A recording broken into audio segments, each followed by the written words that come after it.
Halito, and welcome to Native Chalk Talk, a podcast by natives for all. Here we're keeping our Native ancestors' stories and history alive while also sharing with you our Native cultures, traditions, and more. I'm Rachel Youngman, a Choctaw originally from Anadarko, Oklahoma. I hope you'll enjoy this journey with me as we learn from our Native American guests. And stay tuned for the end of each episode where we'll talk about some great ways to support Native causes and or Native-owned businesses. Let's get started.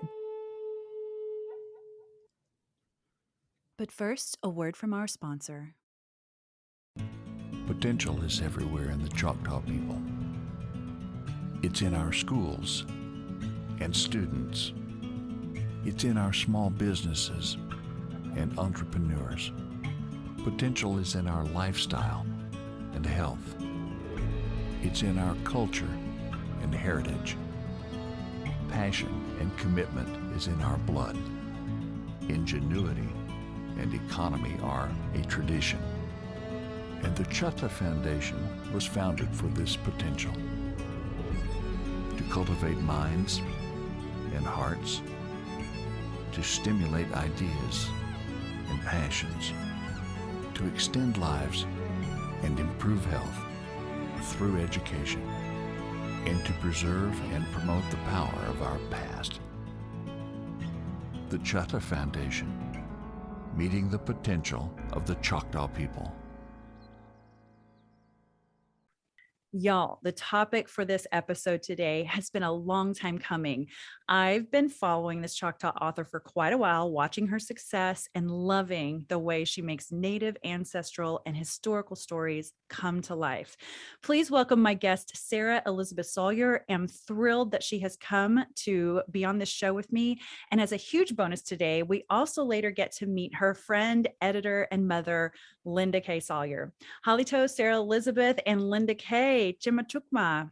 Halito, Rachel, Omachukma Hoke, Sohosafoyet, Sarah Elisabeth Sawyer, Texas Amitali, Choctaw Sia Hoke. I am Sarah Elisabeth Sawyer from Texas, and I am Choctaw. I'm a tribal member of the Choctaw Nation of Oklahoma.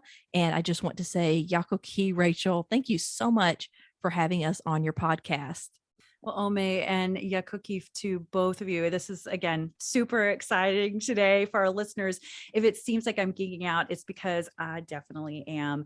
As mentioned, I had been following Sarah Elisabeth as a writer from a couple years back. And because she had written about Native stories, I wanted to share one of my ancestral stories with her. So I wrote to her about my great-grandmother Ella, also Choctaw, defiantly hopping on her horse and riding through fields, seeking a few minutes away from her guardian who had bought her because of her land allotments. And I didn't think I'd hear back. I'm sure this author's super busy. And to my surprise, Sarah Elisabeth quickly responded saying she thought the story was interesting and wanted to introduce me to Francine Locke Bray. And Francine worked with the Choctaw horses that I'd heard about many years ago, but had never really delved into. And she thought maybe together we could determine if my great-grandmother's horse was a descendant of one of the few Choctaw ponies who survived the walk on the Trail of Tears during the removal. So we were never really able to determine a conclusion, but I was grateful for both ladies taking interest and trying to help a fellow Choctaw gal. By the way, check out an interview I did with Francine Locke Bray. It's all about the Choctaw ponies, and Sarah Elisabeth and I will talk more about that topic today as well, since she has a book on the subject. Okay, so Sarah Elisabeth, tell us more about your books. Well, Rachel, I was so thrilled to connect with you, or really reconnect with you. I know you've been following my work. And when I saw that you were creating this podcast, I started geeking out and got very excited. So my first book is titled Touch My Tears, Tales from the Trail of Tears. And that's actually the book that Francine has a story in from the perspective of one of the Choctaw ponies. So we're thrilled to have that. So for this collection of short stories, Choctaw authors from 5 U.S. states came together to present a part of their ancestors' journey, our ancestors, as a way to honor those who walk the trail for our future. And these stories not only capture a history and a culture, but the spirit, faith, and resilience of the Choctaw people. Since we created the anthology and published it in 2014, 3 of the authors have actually passed away, and 2 of Mm. them based their stories on ancestral stories. And I was so proud that we were able to preserve those stories in this collection. It's really become a classic and one that will always be near and dear to my heart. My other Trail of Tears book is Tushpa's story, and it's a continuation of the story that I did in Touch My Tears, the short story that I did, and it follows an original manuscript written by Tushpa's son, James Culberson. That book, before I published it, the manuscript, I was able to send it to Beverly Bringle, who is a direct descendant of Tushpa, for her to read, because it's always important to me, and we'll get into this a little bit more, but it's always important to me if there are any descendants or family that are living, that I can involve them in the project and get their input before publication. That's just absolutely critical to me. So fast forwarding, we have the Trail of Tears began in the 1830s with the signing of the Treaty of Dancing Rabbit Creek on September 27th, 1830. We moved to the Choctaw Tribune series, which takes place in the 1890s. And this is my current series, still in progress. I have 5 books published in it. Mm-hmm. This series lets you explore the old Choctaw Nation with Matthew and Ruth Ann Teller. They're a fictional Choctaw and brother-sister pair who own a newspaper called the Choctaw Tribune. They're in the midst of shootouts and tribal upheavals with the coming of the Dawes Commission, again in the 1890s. And these changes in Indian territory and the old Choctaw Nation are threatening everything they've known and force them to decide if they're going to take a stand for truth, even in the face of death. So this is a historical fiction series. It has a Western flair, and it explores racial, political, spiritual, and social issues in the old Choctaw Nation and beyond. There are 4 books in that series, and we'll talk a little bit more about it because it contains my newest release as well. Lastly, we fast forward to the next generation, so to speak, after the Dawes Commission, to Anumpa Warrior, Choctaw Code Talkers of World War I. And this covers the true stories, includes all of the true men and officers, the history of what took place with the Choctaw Code Talkers of World War I. I wanted to do this book because whenever I would speak at libraries or genealogy societies or any kind of public non-native event, I would typically end with asking, has anyone heard of the Navajo Code Talkers? And every hand in the room would go up. I would then ask, has anyone heard of the Choctaw Code Talkers of World War I? And not a single hand would go up. Right. I'm on that same mission to go, wait, hey, you guys, there's a lot more to these stories. And the Choctaws were the first, right? Sorry to interrupt you, but I'm very passionate about that subject. Absolutely. And people have asked me when I first learned about the Choctaw Code Talkers and what inspired me to do their story. And I had to really think, like, I don't believe there was ever a time I didn't know about the Choctaw Code Talkers of World War I. It's just a part of our history and our culture, and I've always known about them. And when I started realizing people outside the Choctaw Nation didn't know about them, that's what really made me determined to capture that in a full-length book. And this is the first novel that's ever been written on the Choctaw Code Talkers.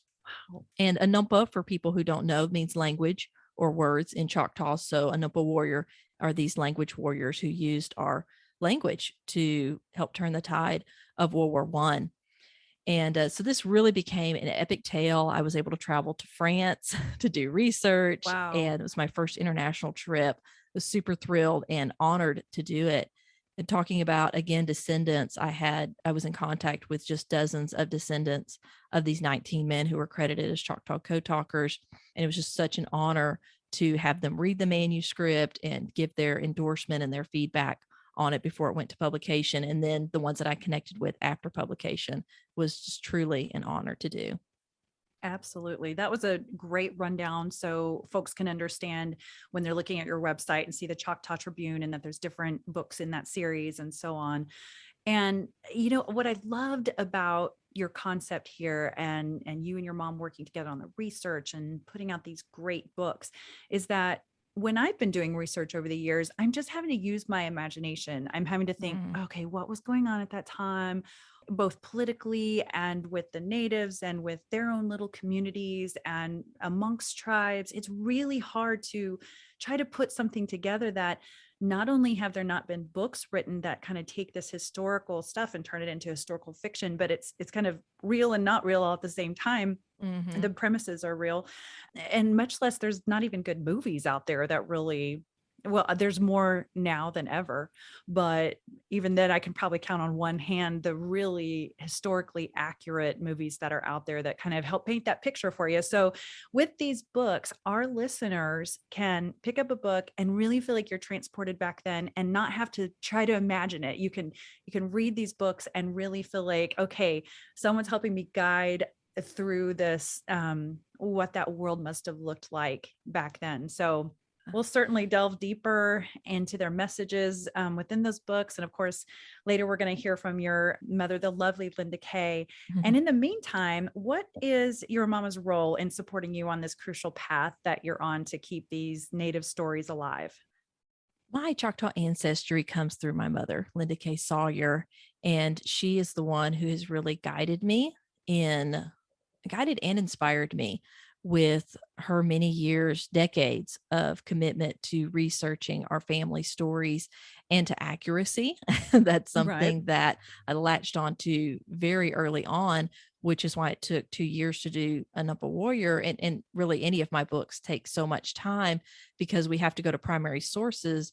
As you said, there haven't been a lot of books, nonfiction or fiction, written on these topics. So rather than going to a shelf full of books, I typically find myself going into archives with her leading the way into Uh-huh. into these archives and reading old newspapers and original documents. So her grandfather was an original enrollee around the Meade, Oklahoma area, and his son, my papa, lived in Fort Worth, moved down to Fort Worth whenever his mother did. My mom, whenever she was a girl and in school, would experience prejudice from all races, white, Mm, Hispanic, Black, because she was Indian and people didn't know, or she was Choctaw and people didn't know, didn't realize that. So she was shunned by pretty much everyone. They thought she was, mix of whatever. And so she would come home and her daddy telling him, the hurtful things. And he would tell her to be proud you're Indian. mm. And she said, yeah, but you don't have to go to school with me. Easier said than done, but he had lived it his whole life too, probably. So, He did to a degree. And he grew up, largely in Oklahoma and traveling to Oklahoma, and much of mm, his family was still in Oklahoma.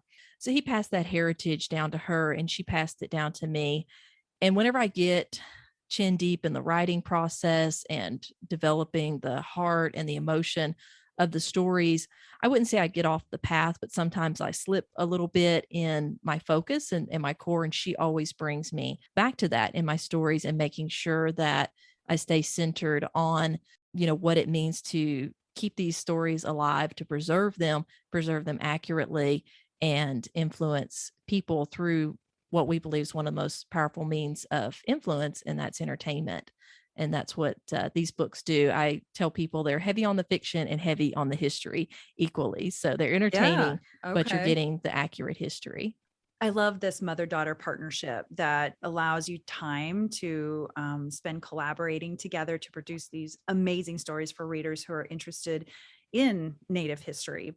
I'd like to back up just a bit to share an overview to our listeners about you, Sarah Elisabeth, from your website. Sarah Elisabeth Sawyer is a story archaeologist. She digs up shards of past lives, hopes, and truths and pieces them together for readers today. The Smithsonian's National Museum of the American Indian honored her as a literary artist through their Artist Leadership Program for her work in preserving Choctaw Trail of Tears stories. A tribal member of the Choctaw Nation of Oklahoma, she writes historical fiction from her hometown in Texas, partnering with her mother, Lynda K. Sawyer, in continued research for future works.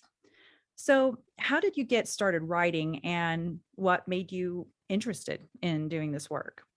That is a great question. So whenever I started writing, I was actually 5 years old. I wrote my first story. Oh, I had a message about kindness that I wanted to share with the world, but I was painfully shy. Someone would ring the doorbell and I would go hide in my mama's skirt. I would So never I know that now. that's thanks to 4-H, Toastmasters, and Vacation Bible School There leading me you music go. in that. It'll break you out. BBS. It will break you out.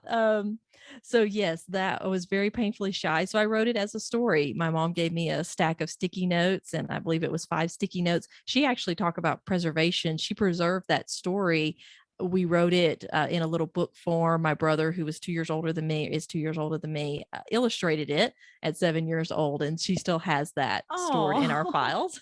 I would love My to see very that first story. someday. If I come down to Texas and say hi to you and your mama. Oh, we will pull it out. We'll pull it out. So that's what the original inspiration whenever I latched onto writing, and I continued writing throughout my young adult years. And I was homeschooled, did 4-H, did tons of just community service and horses, and talk about the Choctaw horses. I've been in love with horses all of my life. Oh, right. Grew up in a small town in East Texas, Canton, Texas. It's known as the world's largest flea market. First Monday Trade Days takes place every month, and we explode from a town of about 5,000 people to just tens of thousands of people. Our record was 400,000 people. We just have tons of people from all over the country, all over the world that come down to it. It's not quite as big of an affair now, but it still explodes us every month. And we usually go out of town to restaurants to go out to eat. You or go to somewhere Oklahoma. Else. Right. And that's Canton, Texas, the flea market there.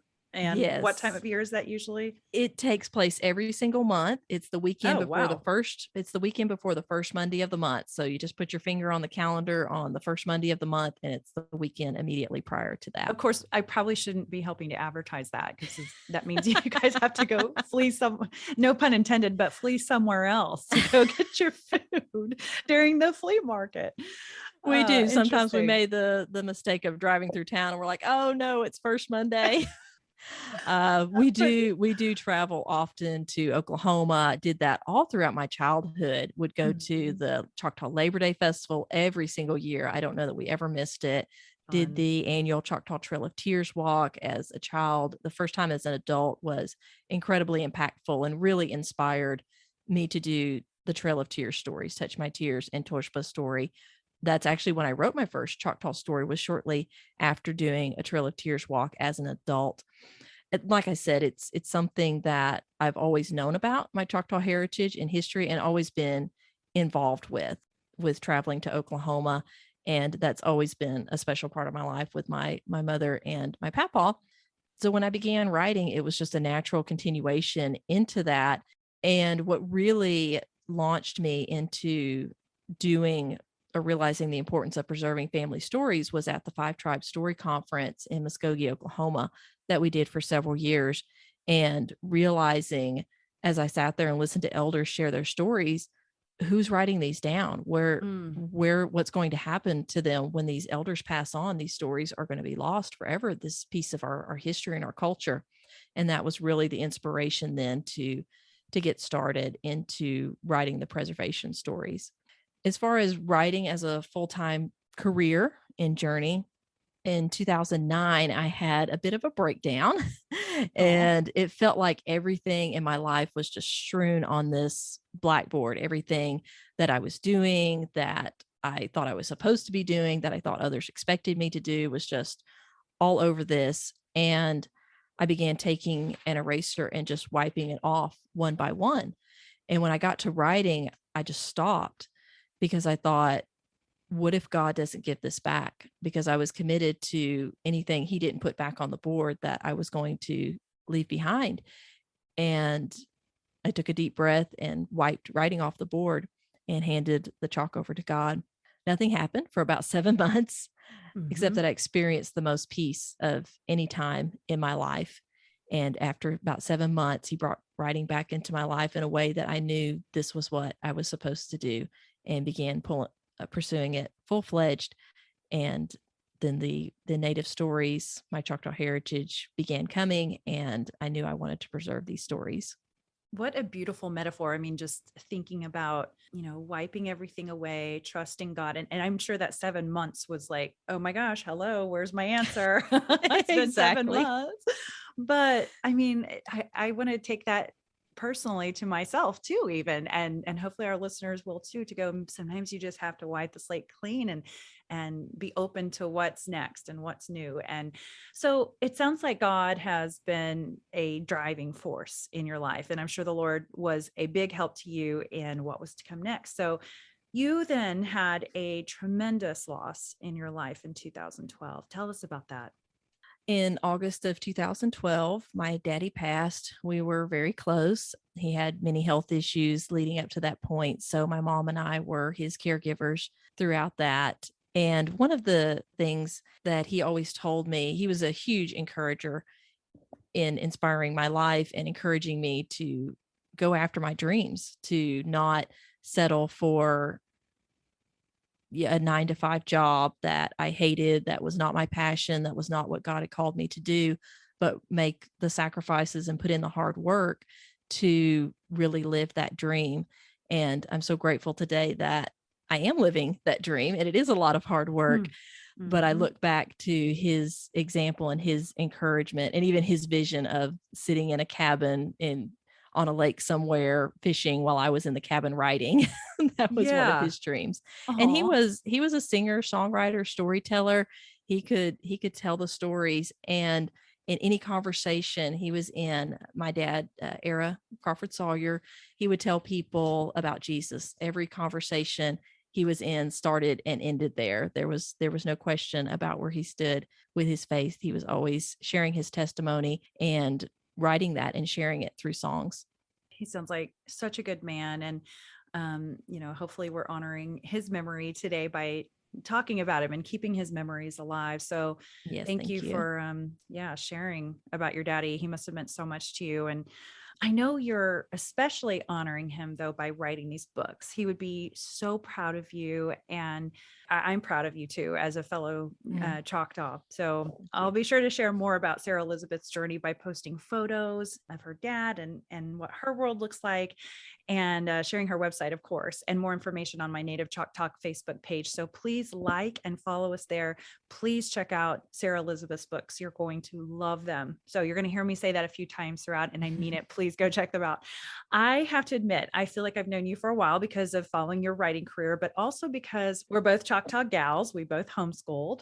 We both love horses and Jesus. And we grew up in sister yet rival states, Texas for you and Oklahoma for me. Don't hold it against me, but Never.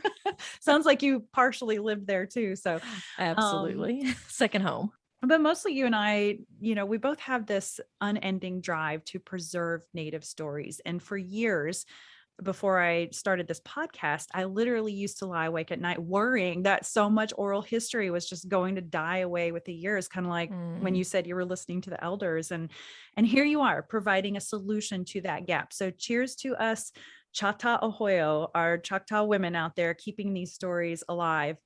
Amen. And amen to that. So you, as an author, speaker, and Choctaw storyteller, as detailed in your website, you write historical fiction about Native American characters. And I really appreciate how you point out that not all of these stories conclude in a happy ending, but there is something truly remarkable about the Choctaw spirit.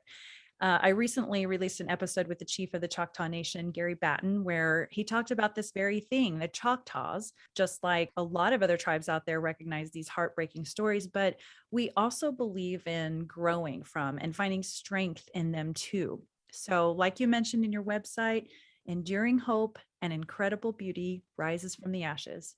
So let's delve into the details of some of these stories. First, I want to say thank you, Yakoki, to the Choctaw Nation of Oklahoma, has been huge supporters in my work. And I do appreciate Chief Gary Batten.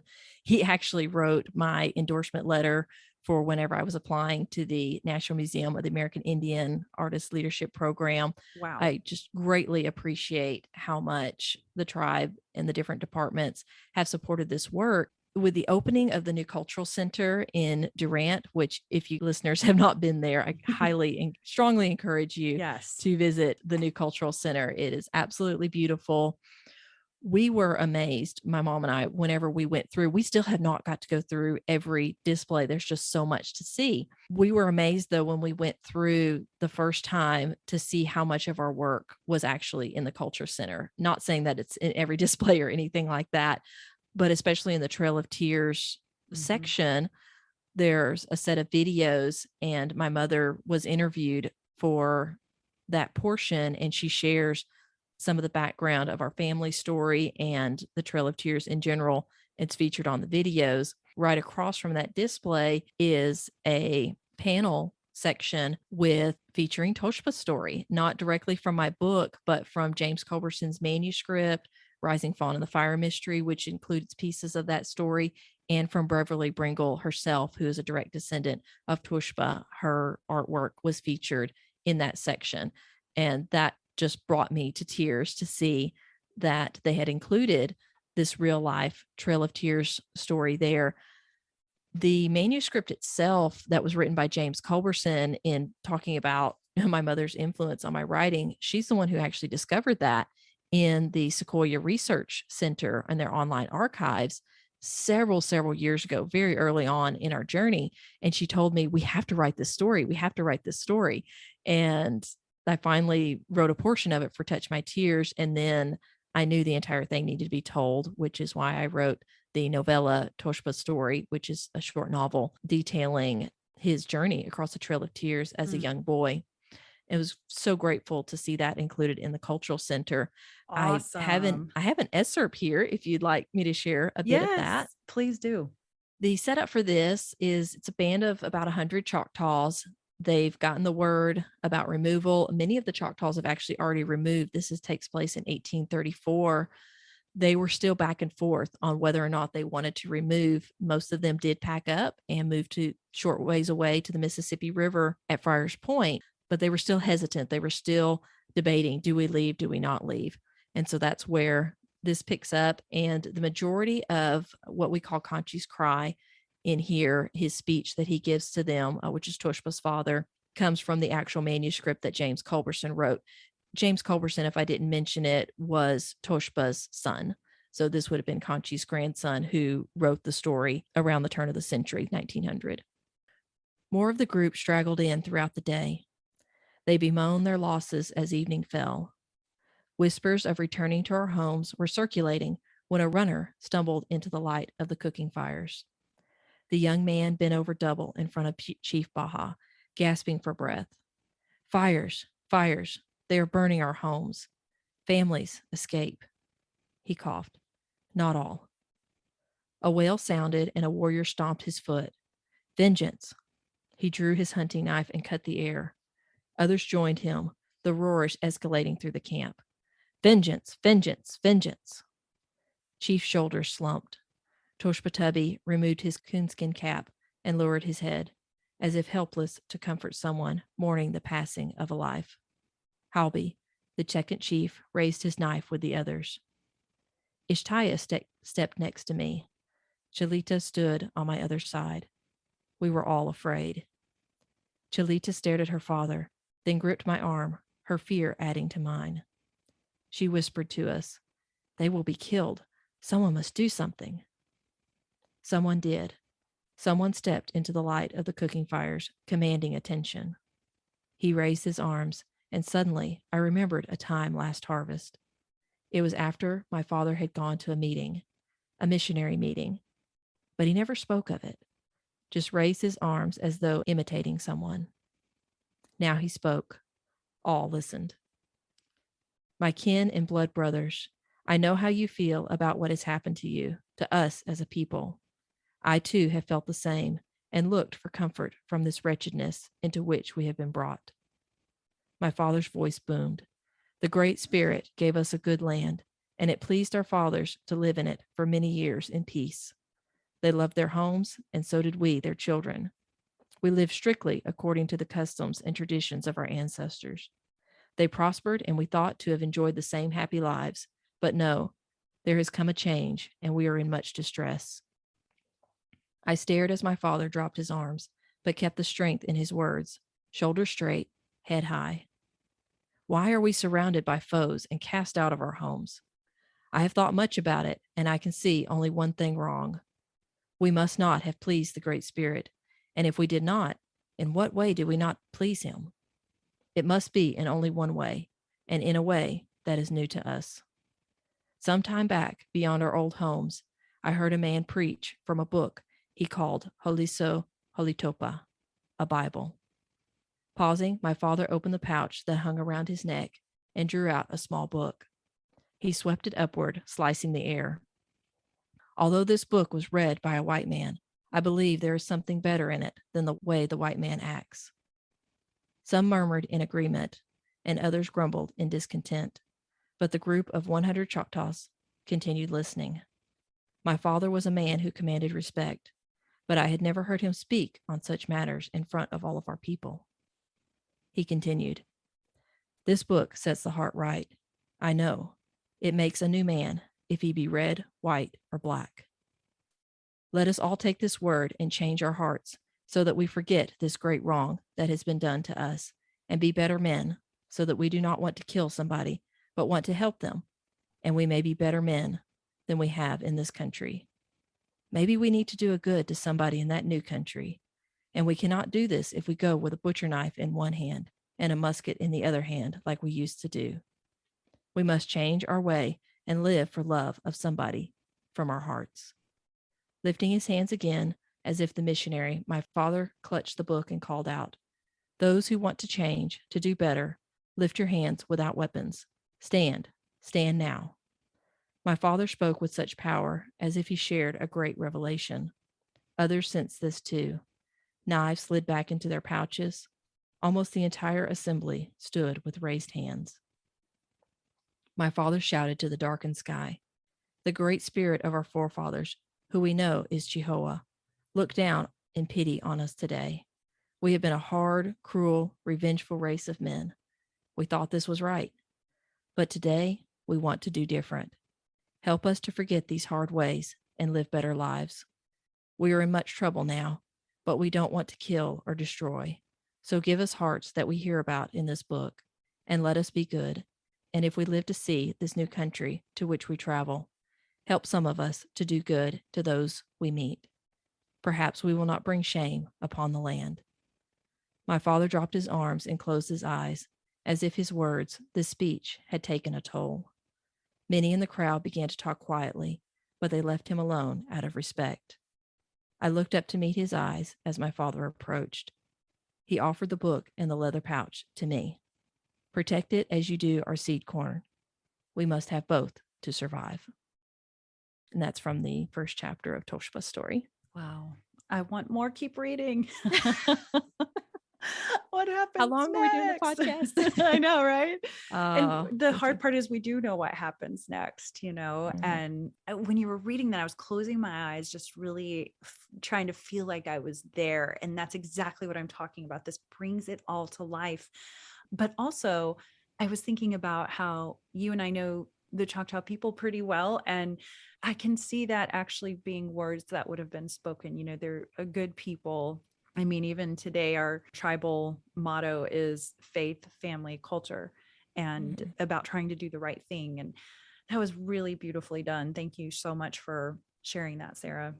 Absolutely. You're welcome. And I thank James Culberson for writing it down, and for Tushpa on his deathbed, who, it's written in first person from Tushpa's point of view, but on his deathbed, many decades later, he asked his son to write these words down if he thought they would be a benefit to mankind. And James Culberson did. Wow, really? That's like Yeah. goosebumps moment.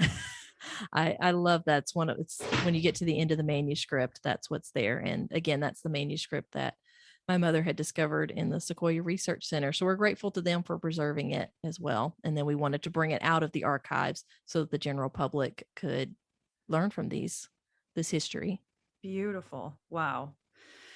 I'm so glad that you've taken time to do that, and all your research has paid off for sure. So, we can hear these stories. So tell us more about some of the books you have in your shop on the website. Absolutely. So the 7 books that I talked about earlier, I call those my Choctaw heritage books. And those are the ones that take eons of research, Oh, I bet. just oodles of it, and typically take a long time to produce. I have started a new series called the Doc Beck series. It's a Western, and it features an Omaha Indian woman doctor set in the 1890s. And that Yes. seems like way out there history, but it was actually inspired by Dr. Susan LaFleche, who was Omaha Indian, and she graduated in 1889, I believe it was, and she went back to practice on the Omaha reservation and was a force for her people. This collection, I always want to make the distinction that it's not based on her life story in any way. It was just inspired by the fact that there was this Indian woman doctor. So Yeah. that's been a fun series. It's short, it's action packed. There's not quite as much of the history and culture because again, these are just faster, letting me have that wild creativity whenever I need to just release Right. after doing so much research in the archives, letting that out. So really I've been enjoying that series. It's gotten a lot of positive feedback. I will always, my primary focus will always be my Choctaw heritage books, though. I'm working on the next 2 books in the Choctaw Tribune series. So I wanted to come back to Touch My Tears because, again, that was my first book. The Ochaka, A Cult's Journey by Francine Lockbray, which is from a cult's perspective. I was incredibly proud of her doing that because she's a nonfiction writer. And she wrote her first draft very nonfiction based on Yeah. the journal of this lieutenant. And we had a discussion. She went back and she brought me this first person point of view from this Choctaw pony. Oh, And I I was like, love you it. have nailed it. That's I was- amazing. I love that story. I love the illustrations in it. That was something I really wanted to give it an authentic Choctaw feel of having a Choctaw illustrator do pencil illustrations, not color, anything, just pencil illustrations. And we had Leslie Stahl-Widener who did those illustrations did one illustration per story. And I love the one that she did for Ochaka of the Choctaw pony. Oh, for sure. And I love that idea that it's a story that comes from the Colt's perspective. And I actually, side note, I have a couple of homeschool mom friends, and they're using this podcast in their teaching for their kids. And so I was thinking they really need to also get your books. So I'm sure. Would you recommend this one as a good start for what age group? Do you have any recommendations for these moms as they kind of sift through your options? Absolutely. That's a great question. I know on Touch My Tears, I've had grandmothers reading it to their 10-year-old granddaughters. These books, Touch My Tears and Tushpa Story, are actually in a public school system in Texas. Great. They added those to their Native American studies. So grateful for that. Most of these perspectives in Touch My Tears, the points of view that the stories are written from are from children and young adults, because those are actually most of the Trail of Tears stories Mhm. that we have were them passing those on to their children after they were grown. There is not any content that homeschool families couldn't read to their kids in my books. The Choctaw Tribune series and Anuppa Warrior, Choctaw Code Talkers of World War One, does have some period violence. At max, it would be, if I was rating it like a movie, would be say PG-13. So if parents have any kind of hesitation, if they want to read that for like the war violence, the violence and war is not glorified in any way, but it is there as a realistic portrayal of the times. The stories in Touch My Tears, they are sad. There are Mhm. definite sad tissue moments, but it always ends with that element of hope, which I think we need to have whenever we're telling a story. That is definitely the purpose of whenever I tell a story, is to end with that hope, to tell the hard histories and the truth, and take people through a journey of grief that ends in healing and hope. It's so, again, as far as homeschool families, I was homeschooled. I definitely do recommend these books as a part of that curriculum. It's not taught in public schools by and large, and that's something that we homeschoolers kind of do, is we Yes. cover those elements, the history and subjects that it's not always taught in public schools. And this is a definite edge on that, with Yeah, learning some true American Indian history. You would definitely know. And I wish we had had this when we were growing up. I would have loved these books and even now love them. But and what's so great too is if you homeschool moms, or even if school teachers are allowed to do something like this, or just anyone wanting to try it out, our listeners can download a free copy of Touch My Tears, correct? Absolutely. They can go to my website, sarahlisabethwrites.com. There's a red ribbon at the top, says get a free ebook. You can click that and put in your email address, and that just signs you up for my readers VIP newsletter that you're free to unsubscribe from at any time, but you'll get a free copy of Touch My Tears.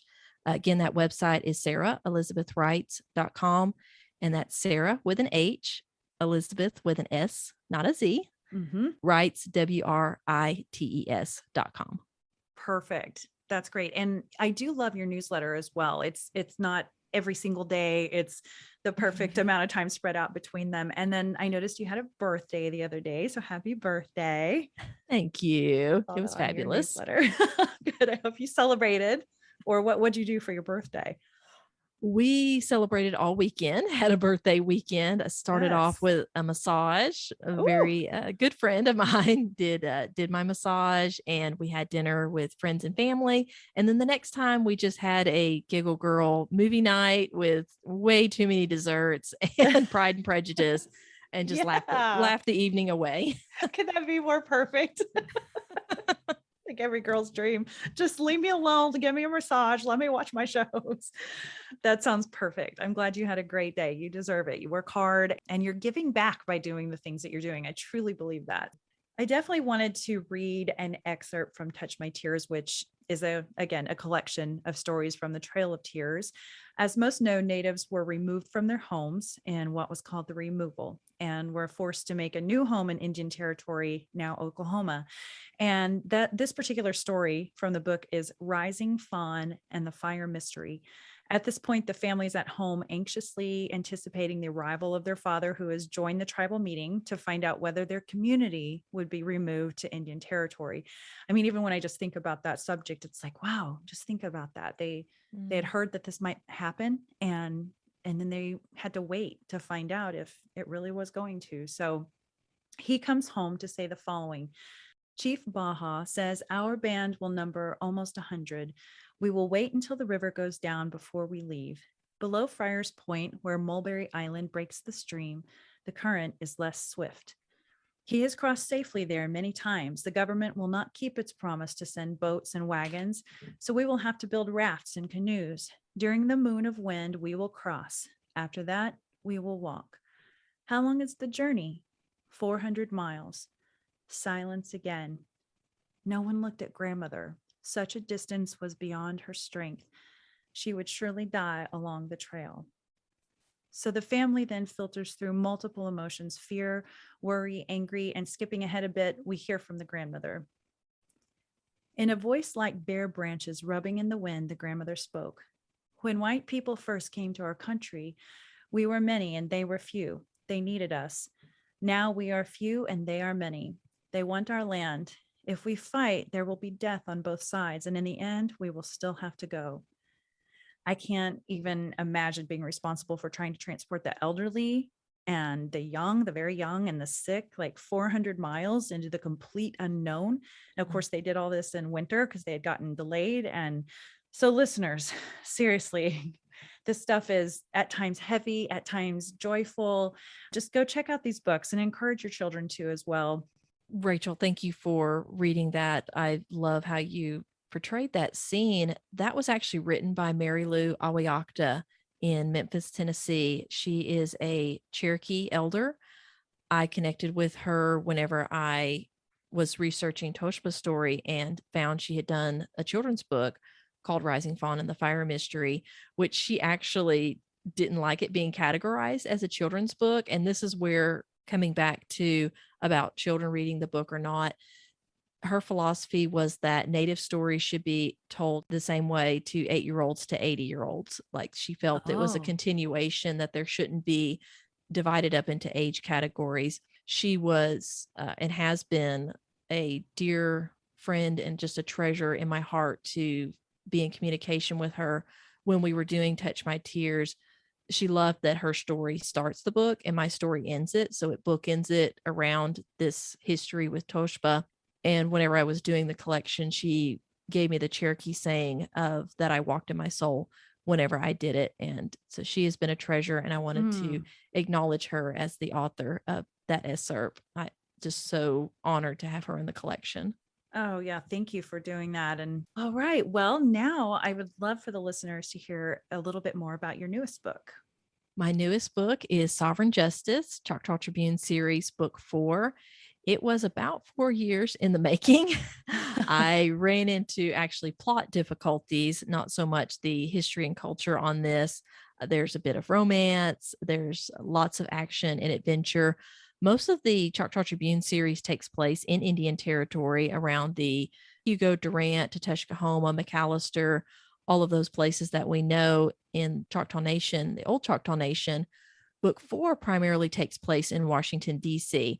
And I wanted to do that because Choctaws traveled often to D.C. from the beginning, even when we were in our homelands in Mississippi. So we made, our leaders made many trips there, delegations went there. Book 4 features Ruth Ann, the main character, the sister of the Choctaw Tribune series.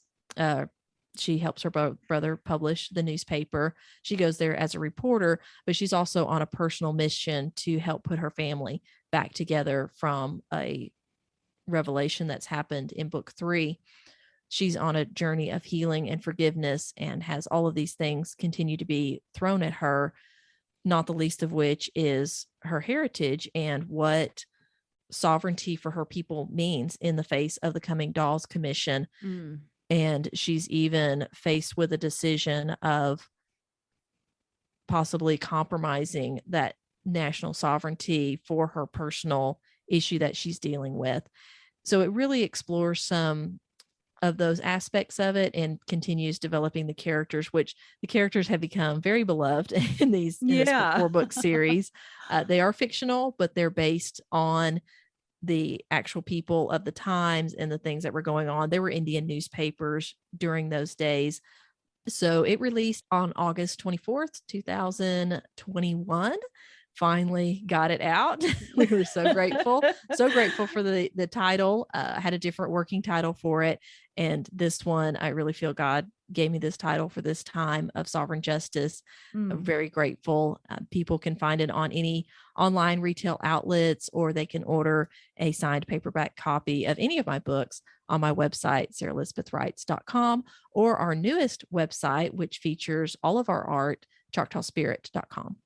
Oh, yeah. And we're definitely going to talk about that in just a little bit too. I'm excited to visit about that. And, you talked about the signed paperback. So I was really excited this Christmas to be able to give the females on my in-law side and the females on my immediate family side some books from your series to be able to do a book club together. So kind of bringing both families together. And then you were kind enough to offer to do an author's meeting with us. And then you signed all the books, which is super exciting. And so I don't know where the idea came in out of my head, but I highly recommend it. It's a great way to bring your family together. And we're not doing anything like high pressure. Oh, you have to read, 1 chapter a week or something like that. Because for me, I basically, work from the time I get up till the time I go to bed every day. And so I don't have that kind of time. I only have the weekends here and there to read. So we just take it easy and enjoy the book club together. And I highly recommend it. It's a great gift idea to bring groups of people together, or just you and your mom, or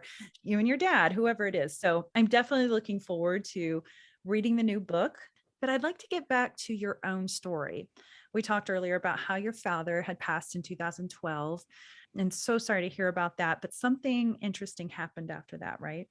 Yes, it was truly the best of times and the worst of times. 2 days after he passed, I received a phone call from Kevin Lewis, who was a program director, coordinator at the Smithsonian's National Museum of the American Indian. And he was calling to let me know that I had been accepted after 2 years of applying into their artist leadership program. I was thrilled and terrified, both. I didn't know how all of this fit together, but I did feel like it was a feather mattress that God put out to cushion the fall for me and my mother during that time, that it gave us just so much joy and so much anticipation to think of going to Washington, D.C. for the Yeah. first time. Again, Choctaws traveling to D.C. Right. There you go. And we were able to spend 2 weeks there doing programs, being a part of the program, doing training.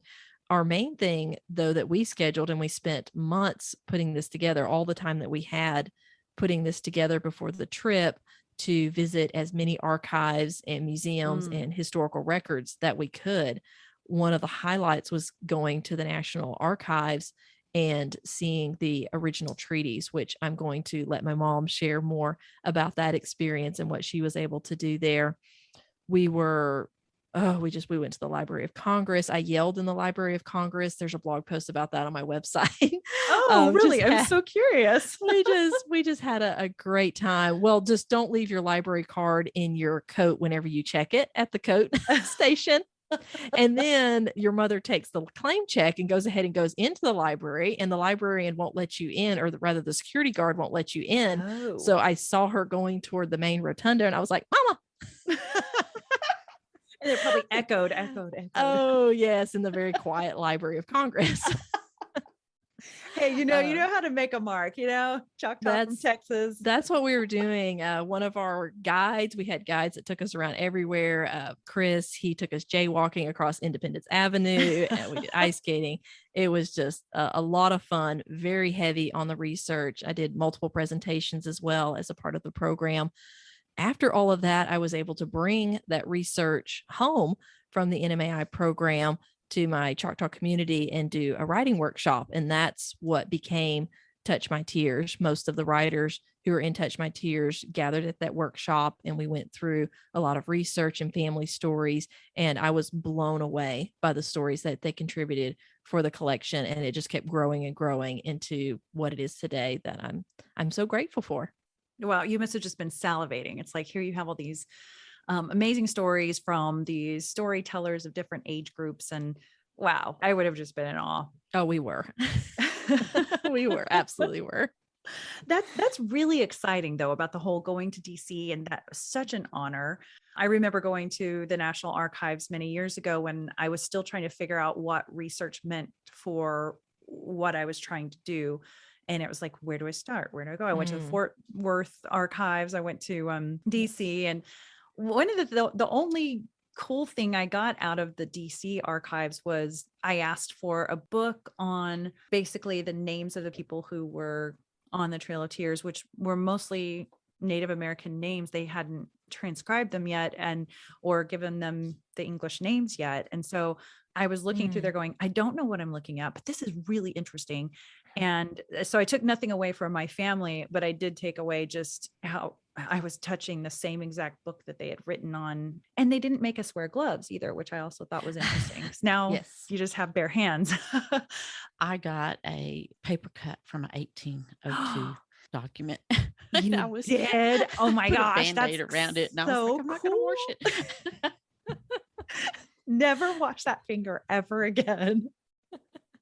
That was Lynda K, by the way. We probably sound exactly I alike. can't tell on the audio. two of you apart at all.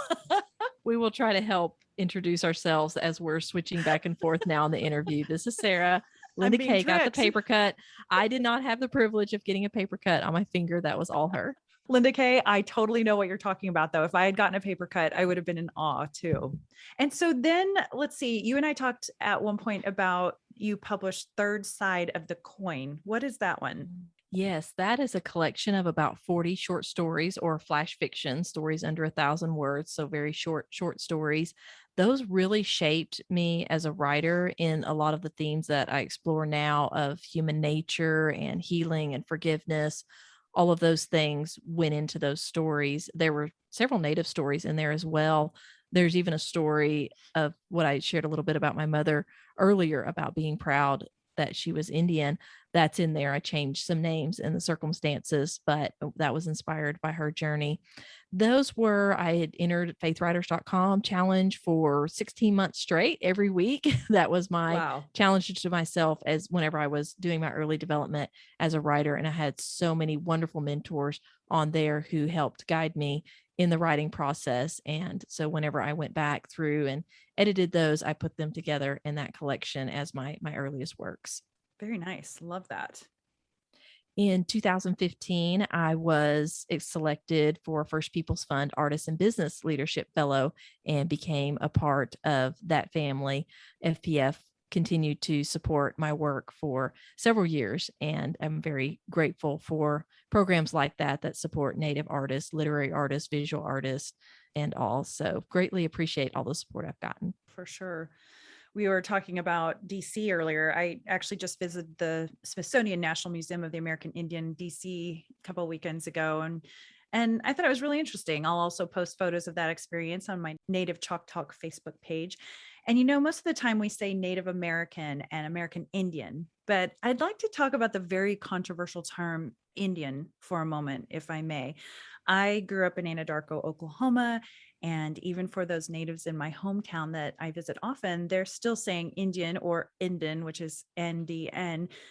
And I'm sure there may be some that use the more socially acceptable terminology these days, American Indian or Native American. And this can be a sensitive topic, I know. And I, of course, know the reasoning behind it, because the whole Columbus landing in America thing, thinking he was in India and calling all of the indigenous people here Indian, he made a big mistake there. So I get it. Please don't anyone write to me hating on me for still saying the word Indian on occasion. I'm very well aware of all the arguments. And I was interested to see that. I noticed you are well aware of the arguments too. You received comments from some folks who were wondering why you use the word Indian in your books. And I noticed in your newsletter one time you wanted to kind of talk about that. So share a little bit more if you don't mind. That is a very interesting topic for me. It's never been an issue because, like I said, with my papa and growing up around Choctaw Indians, like even our tribe, we're mostly known as the Choctaw Nation or Choctaw Nation of Oklahoma. In the 70s and before that, we were known as Choctaw Indians. You find that in a lot of documentation. Mm-hmm. Whenever I was at the Five Tribes Story Conference, it was probably 2009, 2010, and one of the keynote speakers, her entire keynote pretty much was on, I am an Indian, stop trying to change that name. And that really caught my attention. From then on, it's just never been something, it's just been a natural part of whenever I'm talking or sharing the stories or putting it in the books, but I am aware the politically correct terminology of Native American that's very heavy in academia. It really came from academia. Mm-hmm. It's not something that came from Indian communities. We still say Indian country, Indian powwows, right. All of those things. Even National Museum of the American Indian was the chosen term for that rather than Native American, because that's what the tribes ultimately agreed that they wanted, because that's just so deeply ingrained in our identity. Even though it's incorrect, it's just deeply ingrained. And what I like to tell people is the most correct way to refer to someone, because people get confused. They don't want to offend anyone. They don't want to hurt anyone's feelings. Yes. Is I tell them the most correct way is to refer to someone by their tribe. So I typically don't say I'm Indian. I say I'm Choctaw. Mm-hmm. And of course, some people are multiple tribes, or whenever you're talking about our people as a whole, indigenous people as a whole, I do use indigenous often, but as a whole, I found American Indian is the preferred term. I put that in my newsletter because I did put Omaha Indian in there whenever I was introducing the Doc Beck series. And it just got me thinking that, there's probably a lot of people that were like, oh no, she just committed a big no using the term Indian. Right. Like, I can't believe Sarah Elisabeth did that. So that's why I wrote that newsletter and got such tremendous response. People were in agreement. The natives who are on my newsletter were vastly in agreement. I had people from the Choctaw language department emailing me, and they're like, yeah, I asked everybody here, and, they prefer, just Indian or American Indian or by the tribe, which is typically, it's just the most correct way is in respectful way is to refer to someone by their tribe. You wouldn't say, it's really how you say it too. Like, you wouldn't say that Indian, or, well, they're on Indian time, in a derogatory way. It's really in how you say it. So I find internally at events and powwows and things, it's very common to hear Indian. Indians, whenever they get up and speak at like a college or academia, a lot of times they will slip into saying Native American because that's the accepted term, and it's just so taboo to use Indian in a setting like that. But that's what I found is the preference, and haven't really found any contradictions to that outside of academia. Yeah, that's well said. And I hope what we could all remember is respect. And I think that's what it should all come down to. I recently asked one of my native guests from Oklahoma that question: what do you prefer to be called?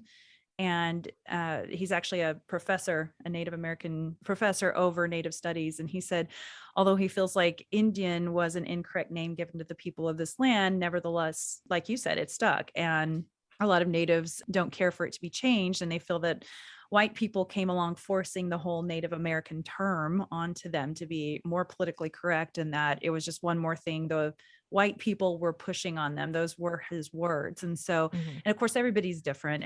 And I tend to say Native American a lot too, because I'm trying to find, okay, again, I'm on a podcast. What's the most politically correct term that I can use to be as respectful as possible? But I see Indian as just as respectful too, in my personal opinion. So I'm just putting it out there so people know.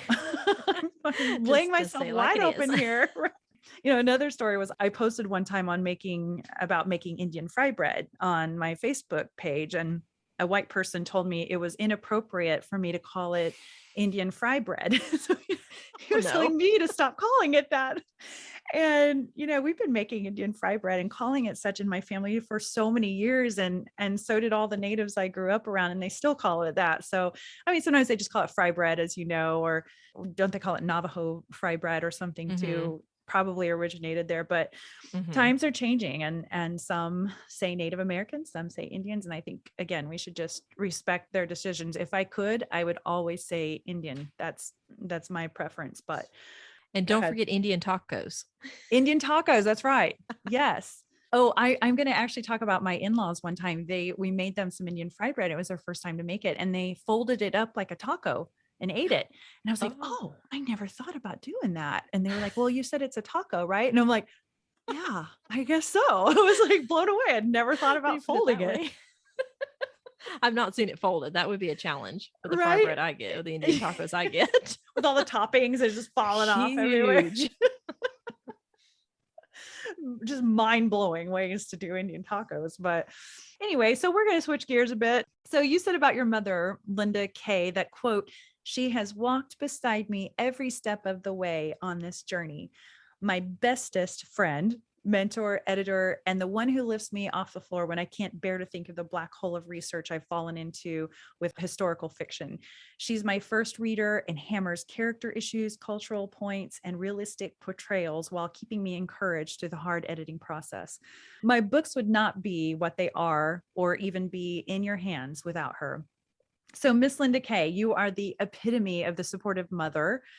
Despite what you both went through with the loss of Sarah Elisabeth's father, you've both spent your effort and time doing great things in this world.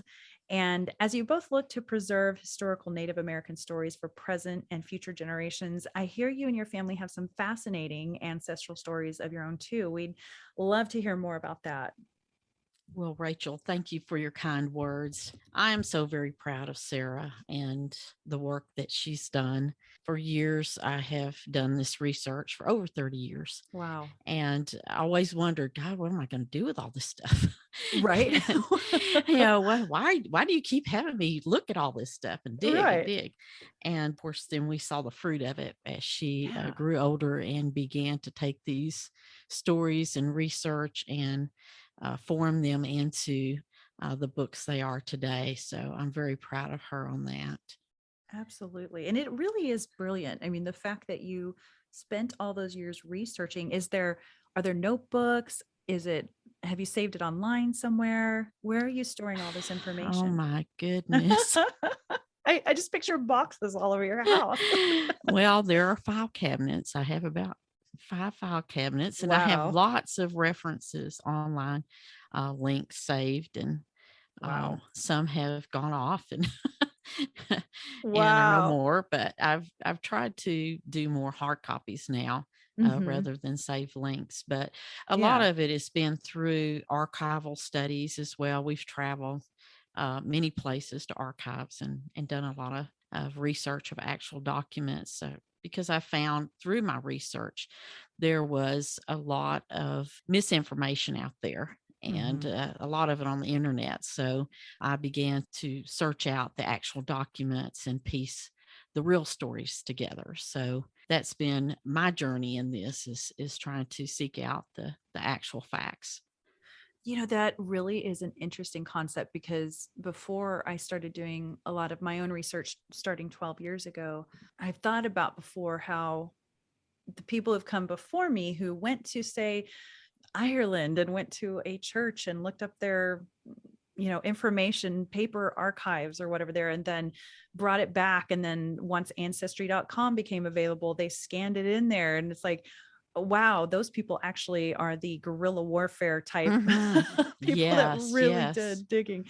And so I take it for granted that I can go to, say, an ancestry.com, but I also have to remember that not all the information on there is correct. Sometimes someone's just gathered something from the internet that may or may not be correct and placed a story on there, or whatever the case. So I bet you have found really interesting places to research and study, and I could pick your brain all day. Well, one of the great supports I have also is my son, Doug, who is just a genius at this research as well. He digs out stuff that I'm like, where did you get that? Because he's real good at finding actual factual documents and maps and so forth. So he pulls out really, really good stuff for me as well. Our research has taken us, oh my goodness. Well, we've been able to go all the way back to my 5th great grandmother, Astanchi, who was there in Mississippi, what's known as Mississippi today. She was on the Honey Island. Her property was there, that was surrounded by the Yazoo River. Her English name, her married English name, was Betsy Beams. She's been mistaken with some other Betsy Beams that were there, but I actually was able to go and bring out all the documents that solidified, who she really was. So that was really amazing. That was great to be able to pull out those documents and see who she was there.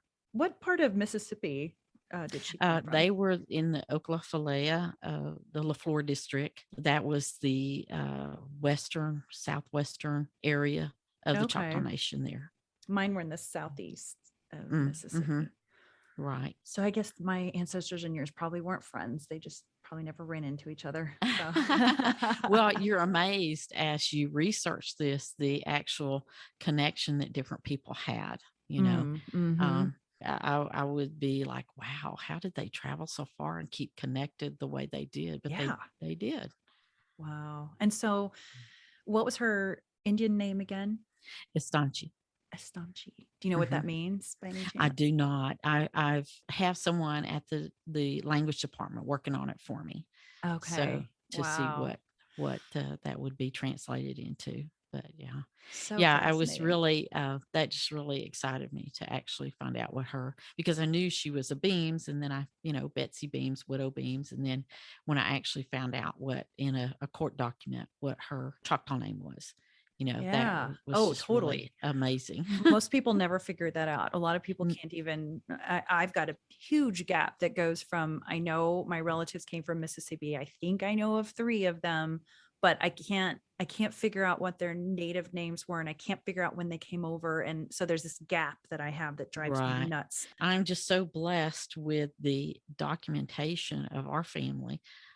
That we've been able to trace so much of our history and find the names, in the muster rolls, find the names in the Armstrong rolls, and find the names in court documents, their claims that they made on their land and coordinates of their land, and et cetera, et cetera. It's just been amazing how we've been able to dig all that out. Oh, yeah. And have you gone to Mississippi to do some of this research? Yes, we have. We've gone to Mississippi, DC, Oklahoma, Arkansas, everywhere, everywhere. And do you know any of their stories from, coming over during the removal? Well, Ezekiel and Elsie Roebuck, that was Estanchi's, one of her daughters, Elsie. And so Ezekiel was a white man, and he was her son-in-law. He was considered himself an intermarried Choctaw. Mm-hmm. He was raising his family as Choctaw, his children. And when it came to the removal, he had the choice of staying there as a white man with 640 acres or leaving with those who wanted to maintain the sovereignty of the Choctaw Nation. And he Wow. left and went on the Trail of Tears with his family. And he died on the Trail of Tears. No. But How did you find that out, by the way? And I'm partly asking for myself, but also for our listeners who I know are doing some research too. Right. Well, I went back into census and other documents during that time, and that's where I found out him on a white man's census there. When they did a census before the removal, they did a census of just the white people, and he was on that. And Wow. then I found some other documentation, some affidavits from Armstrong himself saying he was a white man. And then in court documents where Elsie was in for her claim for their land that he was a white man. So that's how I was able to document, who he was. And then in his death, he was on the Armstrong rolls when they left, and he was not on the muster rolls when they arrived there. And family stories had said that he died on the trail. Well, that documented that he actually did, because he did leave and then he did not arrive. Wow. Well, and he must have really loved her because, we know all these stories of white folks marrying some of the natives so that they could get their land. Well, he left 640 acres to come to 160 acres in a pretty terrible ordeal trying to get there. So he left with his family. And well, I think he's just by looking at some of the other stuff he did, I think he really did look at the Choctaw people as his people. He petitioned for education for their children and joining with other full bloods, and petitioning for education. I found that document. Wow. Where he's on there as one of the signers. So I think that he really married into the tribe and took on the Choctaw culture and his family. So she's widowed and comes over. Do you know if they had kids they brought over? Yes, they did. Oh, and man. Their oldest son, William Roebuck, was chosen to be one of the young men to be sent to the Choctaw Academy to be groomed as a future leader of the Choctaw Nation. And later on, he did serve in many aspects. He served the Choctaw Nation as the national auditor, as the chief of commissioner of claims, and a lot of other, but in particular, also he served as the president of the Senate twice. Wow. And he was one of those that went to Washington. So okay. So he went to DC as well to speak for the Choctaw people. And can you imagine, like back then, you could actually list that on your resume, like came from Mississippi, survived the Trail of Tears. Well, I didn't call it that, but survived the journey from Mississippi to Oklahoma. I represent the Choctaws the best way I possibly can. Yeah, he was 11 when he came across the trail, and his wife, Mary Ann Home, I don't want to leave her out. She's an awesome person too. Got to do some research for her, and they both came across the trail at different times, not together, in different groups and different years, but they were friends there in Mississippi, and then their friendship was reunited later when he came back from the Choctaw Academy, and then they married. Oh, and they established the Roebuck Ranch there at south of Hugo. So speaking about the Roebuck Ranch, is it still a working ranch today? I see cattle out on it. It's not owned by Choctaws anymore. Okay. There is a sign there of the Roebuck Lake that if you're on 271, right there at the Choctaw Casino, right before it, there is a sign that says Roebuck Lake. No way. Points Next to time the I'm west. there, I'll have to take a picture of that. That's pretty cool. It points to the west. Even though it's not in your family anymore, it sounds like it still probably gives you a little bit of pride to go, hey, yeah, we know absolutely. that place. I mean, we stopped there. We've been stopping there for years. Wow. Oh, as really? we travel back and forth. Yeah. My family was mainly from the Fort Townsend, Hugo area. And then when the Dawes Commission came about, then they relocated over to Meade. of where Okay. Durant And was, close to Durant. okay, so Meade is near Durant then. Yes. Gotcha. And it was a huge ranch, right? How many acres was it? At that time, it was what I've read documented is 2,000 Wow. acres. Huge. I But wonder how it grew that large. Was it like the kids had some, or maybe I guess they could have purchased some of the land, not just land allotments or whatever. right. I think, well, at that time, it was not allotted land. It was during that time, if you plowed out a boundary, then you were able to work that land and claim that land to not as ownership, back Yeah. then. No one owned the land, but you could work that property. And so that's what they did. They had a grist mill, they had a cotton mill, they grew corn and raised cattle. So as far as, your parents and grandparents and all that, did any of those speak Choctaw that you can remember? Well, not for me. I don't remember any of them speaking Choctaw. It was so funny though, being raised, in Texas. I spent summers and different holidays and stuff in Oklahoma. I spent summers with my grandparents there. Mm-hmm. And later on, as I began to do this genealogy research and so forth, it was just amazing at not just my family, but Choctaws in general. I would stop and I would say, "Oh my goodness, that's why I think that way," or "That's why I have that habit," right. or "That's why have that perspective," because it's in your DNA. I found that's was a lot of the perspective that they have, and we have such a great legacy of faith in our tribe and in my family. It was an extra plus for me to, as I was researching, to discover their Christian beliefs. My grandfather, William, he named his firstborn son Ephraim.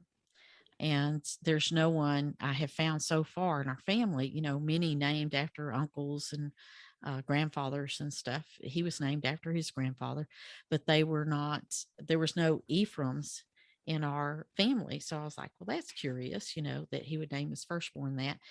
We were reading in Joseph's story in Genesis in the Bible, and Joseph named his first son Ephraim, and the meaning of it means, "For God has caused me to be fruitful in the land of my affliction." Oh, wow. I Yeah, just when got I read goosebumps that, I again. was like, "Oh my goodness, could that be why Wow. William named his firstborn Ephraim?" Wow. Oh, So that is so appropriate, isn't it? that was just, and as I've researched more about them and all, I'm just I was like, wow, what a legacy. And it was going to be lost, Mm-hmm.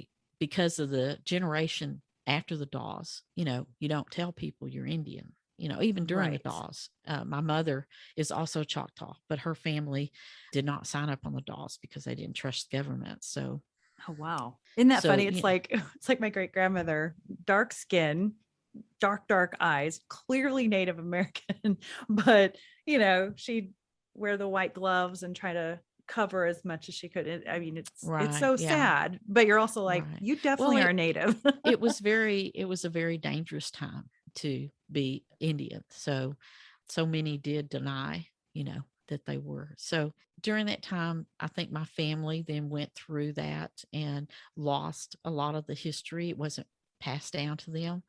My grandfather now, he was kind of a rebel, I guess, because I found on a census, my dad, Sarah spoke of her papa, my dad's dad, Willie Odell, he was on a census, and all of his relatives who are Choctaw put on there they were white. Oh my He was the goodness. only one that put he was Choctaw.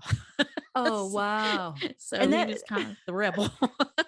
I'm just going to put it down. I am what I am. He put down Choctaw. So, it does also make it confusing when you're trying to do research, and you're like, wait a minute, they were white here. Yeah. And then they're, right. over here. Mm-hmm. So I'd love to talk to people who have done research about their family, obviously, and especially Native American ancestry, because it is probably the hardest to find any information about. And obviously they didn't keep a lot of records back then and all that, Right. or the Native Americans didn't. And sometimes I'll be up at what I call the Ancestry Vortex, where I'll just go, wait, what was that guy's name? Well, where was he from? So then I start doing some research, and then next thing I know, it's 4:00 in the morning. And Right. somewhere during that time, I might wake up my husband and be like, oh my God, he was not married. And he had like Yes. 15 girlfriends, and they each had a baby by him. And he's like, who are you talking about? And I'm like, you need to know how important this is to me. And he's Right. always such a trooper. I feel bad for him, but is there anything you'd like to share with me? Any nuggets that you've found along the way that you're just like, somebody needs to hear this? Well, I know that, like, as far as our family, I've shared a good bit of that. But when I was doing the research at the Sequoia Research Center and came across Toshiba's story, that was a real nugget. I was like, Oh, I wow, bet. this is a real nugget. If anyone ever wants to go and read the whole manuscript, it's a pretty awesome manuscript there. That was something that's never been digitized or put online. It sounds like you just happened Correct. to find it and thought it was. Well, it's digitized. Now it is, now. but Yes. it wasn't before when No. when you found it. Wow. Right. And you spell that is it Tushpa? I'm trying to remember. Yes. Okay. Tushpa. Yeah. And that's at the Toshiba. Sequoia Research Center. Yes. And where is that in Oklahoma? That's in Arkansas. Actually. Oh, it's in Arkansas. Uh-huh. Okay. Because there's also a boarding school that's Sequoia, isn't there, in Oklahoma? But different things. Maybe. Yes. Yeah. But no, this is the Sequoia Research Center there in Arkansas. Okay. So interesting. And I heard that you might at some point be writing a book, right? Someday. Yes. That's it will not exciting. be fictional like Sarah. I don't have that as creative a gift as weaving these stories. Mine is going to be more of the facts. It will have documentation. I'm a real stickler about that now. So, I want the information, but I want the documentation that proves it. Gotcha. So that there's no confusion. So my book is what, it's actually a family project that we're all working on, and we're going to pull it all together and with the documentation and all, and start with, I'm hoping to find my great grandfather as well, Estanci's husband. I'm kind of stuck on it right now, but I'm on the trail to try to find out who he was. But what we want to do is go back to the first Choctaw and the first immigrant and come forward. And so, because we have that shared history. And so that's what the book will have. It will have, I love it. It from our Choctaw line. Go back to as far as we can go back with the Choctaws, and as far as we can go back from the first immigrant. Nice. As far back as you can go for the Choctaws right now, how far back is that? That's Estancia. And that's after 1830s, right? No. She's more 1780s. Oh, wow. Yeah. Oh my gosh, I'm so jealous. Yes. Yeah. I cannot trace mine back that far. Ezekiel and Elsie go back to the 1800, first 1800, 1805. And then Estancia was her mother. So she goes back to the 1700s. You're about 100 years further along than I am. This is Sarah here, Rachel. Hey, Sarah. I just have to jump in when she was saying about not having the creative genes. One, she was a songwriter with my daddy. They co-wrote a lot of songs. Aww. Two, this year she wrote her first fictional short story. Ooh. And I am so proud of it. She did a phenomenal job. I did some editing on it. It's for a collection that Leslie and her sister Celia are doing of Choctaw women publication. I believe the Choctaw Nation of Oklahoma is actually publishing it, but her story is being included in that. And I was super proud of her historical fiction short story that she did based on a lot of her research. But yes, she has had decades of research, so goes really deep in there. But I just wanted to give her a shout out on the fiction. Well, Lynda K., you've been being modest with us. Congrats for it's working not hard published yet. Well, I'm going to look forward to seeing that. That's going to be exciting. Let us know when that's published, because I'll definitely put it out on my Facebook page. And what a sweet thing for you to say, Sarah. I thought maybe she was lying to us when she said she had no, or that you were the talented one. But Storytelling. okay, so we talked earlier about the Roebuck Ranch and 2,000 acres, and it was a working ranch, and it was also an inspiration for one of Sarah Elisabeth's books, right? Yes. It's a model for Uncle Preston's ranch that's Oh, in the book, okay. So if you read the in the Choctaw Choctaw, Tribune. okay, which one is it in the Choctaw Tribune series? It goes throughout. Oh, okay. The Oh, ranch is okay. referenced throughout the series. Yeah. All right. So for our listeners, if you read in that series, that's the ranch that this story comes from, is the Roebuck Ranch. So much fun. I love that. Rachel, this is Sarah again. Yes, Roebuck Ranch was the inspiration for the Choctaw Tribune series. The ranch that is in it, Uncle Preston's Ranch, and in Choctaw culture, the maternal uncle was a part of raising his sister's children, largely even more so than the father at times. And so Uncle Preston's role throughout the series is a critical one for the main characters, Matthew and Ruth Ann, because that's their maternal uncle, and he played a large role in raising them. So they're always looking to him for wisdom and guidance throughout the series. Very nice. So little teasers there for everybody. Excited to read it. So, both you and Sarah Elisabeth are talented. Why don't you share about the newest art addition to the 1832 steakhouse in Durant, Oklahoma? Again, talk about talent. I've got to say, this whole family, it's just kind of mind blowing. So tell us more about that, Lynda Kay. Oh my goodness. I was so honored to get the email requesting those. When we went to DC, I always have my camera with me everywhere. And Same. I mean, all of our research, I digitize everything I can. And then I always take opportunity to also do some photography shoots. So I used to do oils and just don't have time for that anymore. So I adopted photography for my creative outlet on that. And so when we were in DC, and we went to the vaults there where the first acts of Congress are, and they brought out these treaties for us. I asked them, can I take a picture? And they said, oh yeah, there you are, take a picture. Wow. Just don't do a flash. And so I did not have the equipment I needed to do a real good shoot, but I did my best on my tiptoes. I didn't have a tripod to set it up on, so right. I was up on my tiptoes. But it was just an awe moment to look at all these treaties, and especially the one of Dancing Rabbit Creek. And so I got to get the full length of it. I took it in several shots, and so that's there in the steakhouse there, the 1832 steakhouse there at the Choctaw Resort, the new steakhouse. And so I was so excited to have those displayed there in a private dining room that they have the part of it where it has the signatures.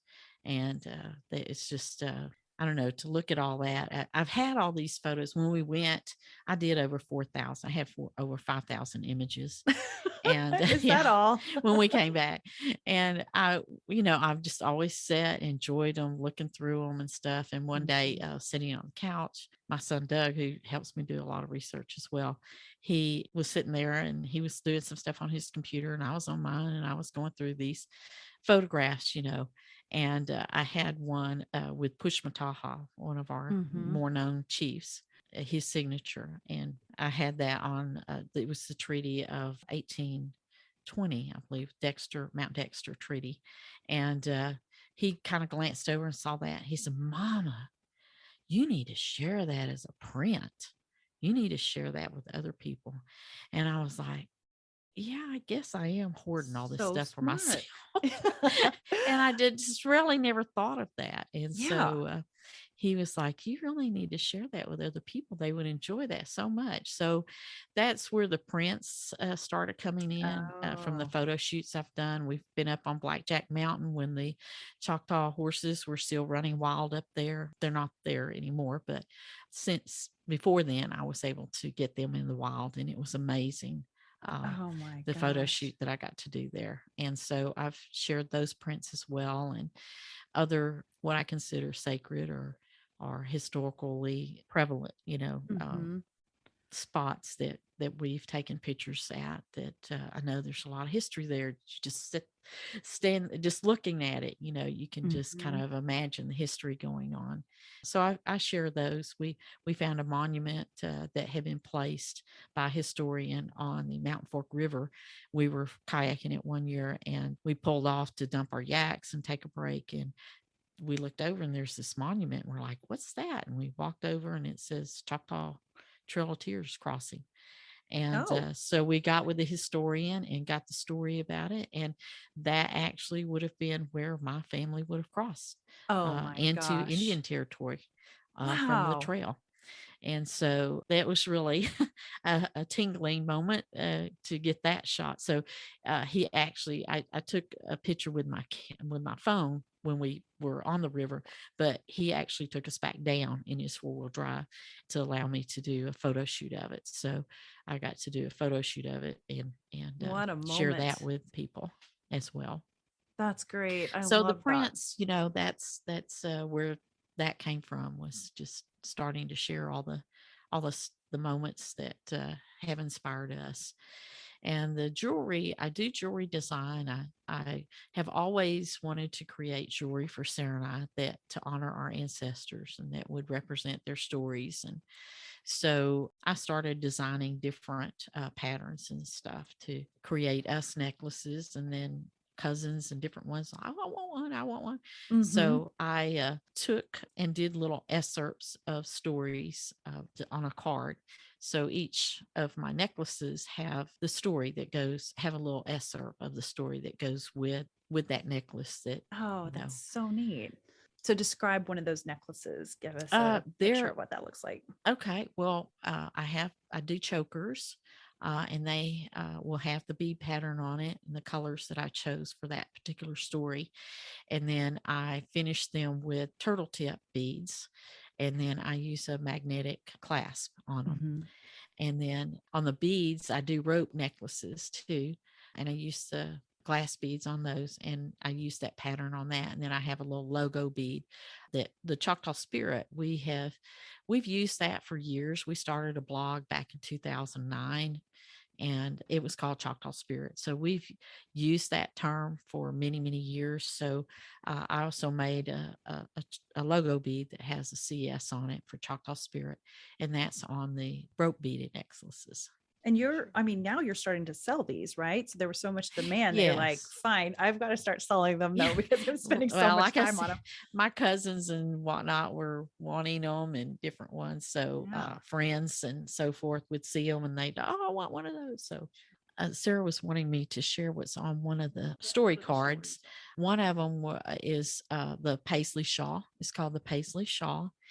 And the story behind it is where Elsie is crossing the last river on the trail before they get to Indian Territory. Mhm. And it is said in family stories that she wrapped her baby girl.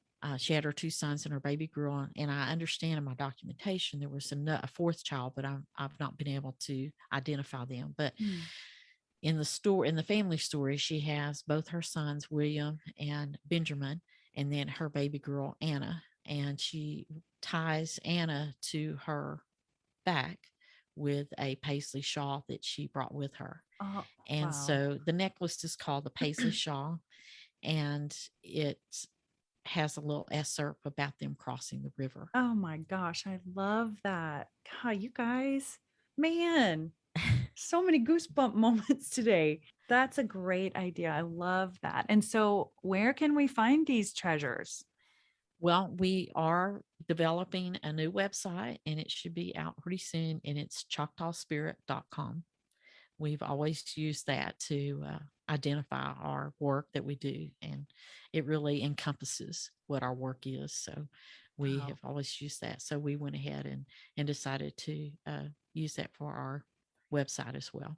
So, about when do you think that should come out? And no pressure or anything. I mean, it sounds like you have a lot on your plate, but when do you think By that the will come out? time this podcast All right. is, is released, So y'all go check out ChoctawSpirit.com. That's CHOCTAW spirit.com. And I'm definitely going to go on there. Awesome.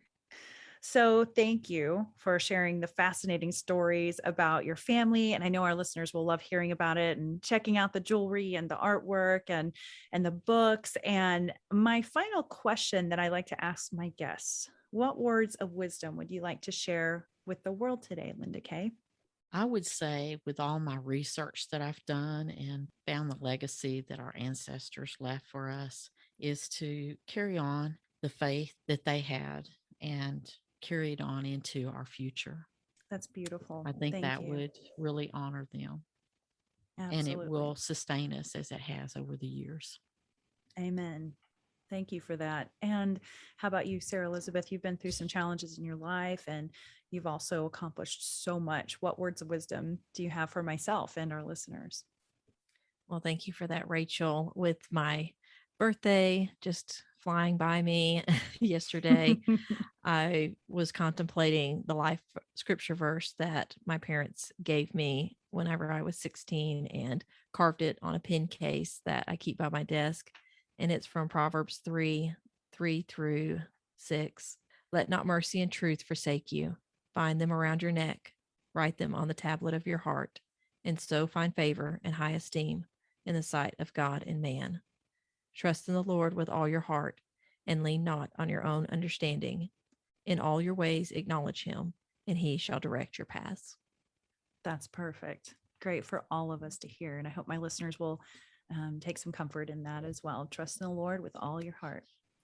You once said that you asked some Choctaw people, what do they want people to know? And what did they say? They want people to know that we're still here. What a statement.